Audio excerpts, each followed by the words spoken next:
ओम साई राम। श्री साई बाबा जब देहधारी थे तब उनके दर्शन के लिए अनगिनत लोग आते थे। उनकी गिनती करना मुश्किल है। ऐसे सभी भक्तों को बाबा ने अपनी लीलाएं दिखाई थी। श्री साई चरित्र में अध्याय की सीमा की वजह से सभी लीला उसमें देना मुश्किल था।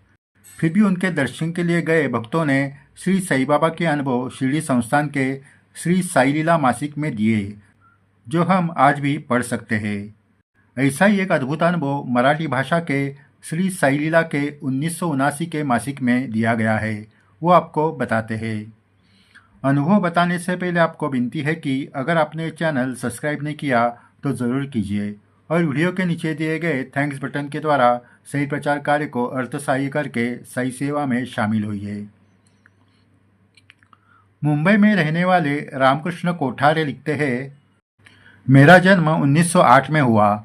मैंने अपनी पढ़ाई पूरी करके मुंबई विद्यापीठ से एमए की डिग्री प्राप्त की। एक कंपनी में नौकरी की। मेरा पूरा जीवन बाबा के आशीर्वाद से सुख से बीत रहा है। मेरे माता पिताजी 1911 में पहली बार बाबा के दर्शन के लिए शिरडी गए थे। पहले दर्शन में ही माता पिता बाबा के भक्त हो गए। घर आने के बाद उन्होंने साई लॉज नाम के एक भजन मंडल की स्थापना की। हर गुरुवार को सभी भक्त साई बाबा के फोटो के सामने बैठकर भजन करने लगे। 1913 की घटना। मेरे पिताजी अचानक बीमार हो गए। डॉक्टर ने जांच की तो उन्होंने कहा कि पिताजी को निमोनिया हो गया है। डॉक्टर के इलाज चालू हुए, लेकिन पिताजी की तबीयत दिनों दिन बिगड़ती चली गई। एक दिन ऐसा आया कि पिताजी की तबीयत सीरियस हो गई। जाने माने डॉक्टर नायक इन्होंने जांच की और कहा कि केस हाथ में नहीं है। ये सुनकर माँ रोने लगी। माँ ने बाबा को प्रार्थना की, बाबा मेरे पति की जान बचाओ। वो ठीक हुए तो मैं बिना चप्पल पहने हुए पैदल तुम्हारे दर्शन के लिए आऊंगी। पिताजी की सीरियस तबीयत के बारे में जब साई लॉज भजन मंडल को पता चला तो सभी उन्हें मिलने के लिए आ गए। पिताजी को आराम मिले इसलिए घर के बाहर सभी भजन करने लगे। उसमें मेरे मामा के घर के लोग भी थे। मामा ने माँ को कहा, बहन साई बाबा का भजन चालू है, पति के जान को कुछ खतरा नहीं होगा। रात के 10 बजे डॉक्टर नायक स्पेशल विजिट के लिए हमारे घर आए। पिताजी की तबीयत की जांच की और पिताजी को एक इंजेक्शन लगाकर मेरे चाचा से कहा, पेशेंट जिंदा रहने की कोई आशा नहीं है। ज़्यादा से ज़्यादा रात के 12 बजे तक जीवित रह सकते हैं।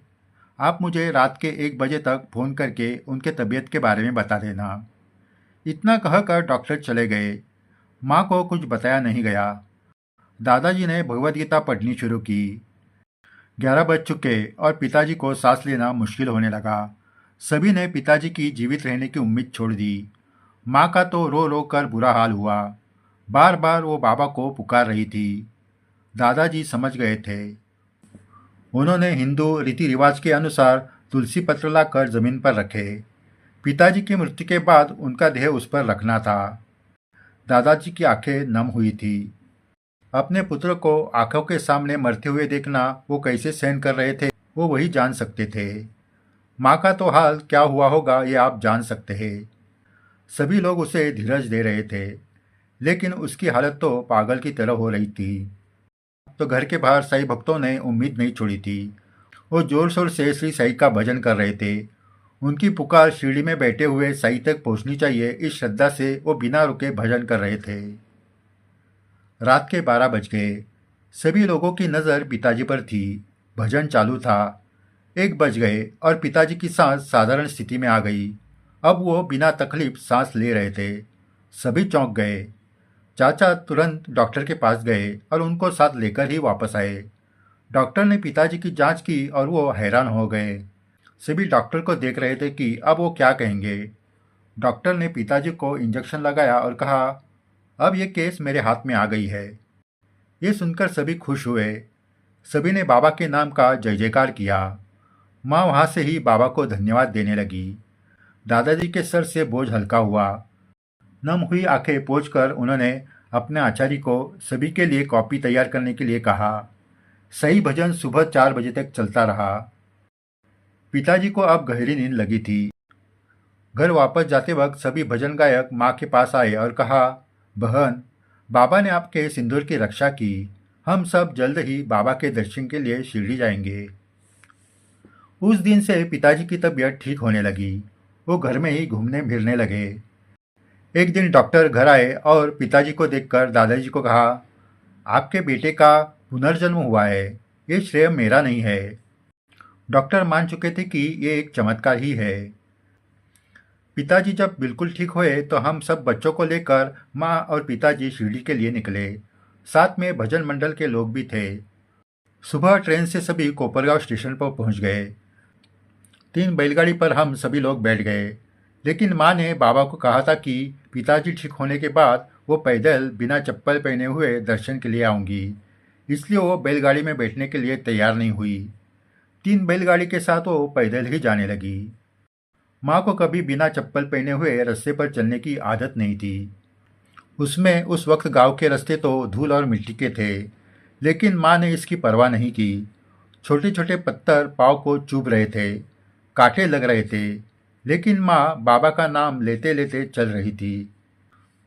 करते करते हम गोदावरी नदी के किनारे पहुंच गए। सभी ने नदी में स्नान किया।